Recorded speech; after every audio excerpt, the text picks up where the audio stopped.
Hi, I'm Gian. I'm 25 years old from Quezon City, and this is my Eastoria. Up until early this year, I was a medical intern in PGH, and I was finally about to finish my studies and become a licensed doctor. But then, I was diagnosed with stage 2 Hodgkin's lymphoma. This prompted me to take a leave and eventually deferring my studies and board exam.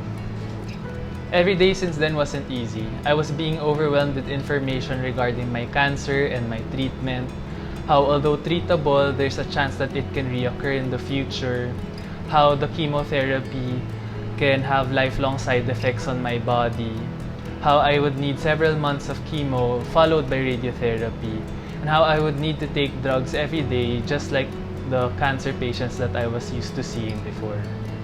Along with the uncertainty of my health, it was also accompanied by so much physical pain. How every time I needed to have chemo infused in my arm, it was as if a knife were tracing through my veins. How after a few days of chemo, I would have intense neuropathic pain on my arm. How I would also have intense nausea and vomiting and a lack of appetite. But going through this journey at least made me sure of something.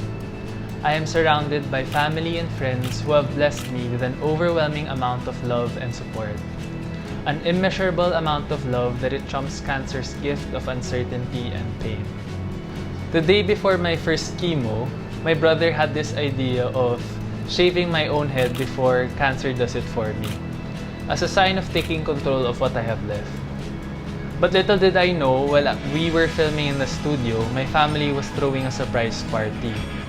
They gathered friends from different parts of my life, and some even shaved their heads as a sign of support. God gifted me a people who taught me my worth, who made sure I always had hands to hold in this uncertain journey.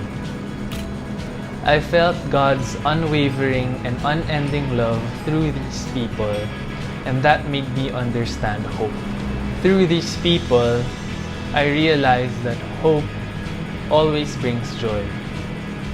Hope does not disappoint us because God's love has been poured into our hearts.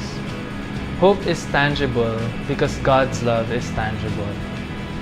To hope is to always find joy in whatever circumstance I was in, because hope is always grounded in truth. There is so much uncertainty in this journey, but I still remain hopeful.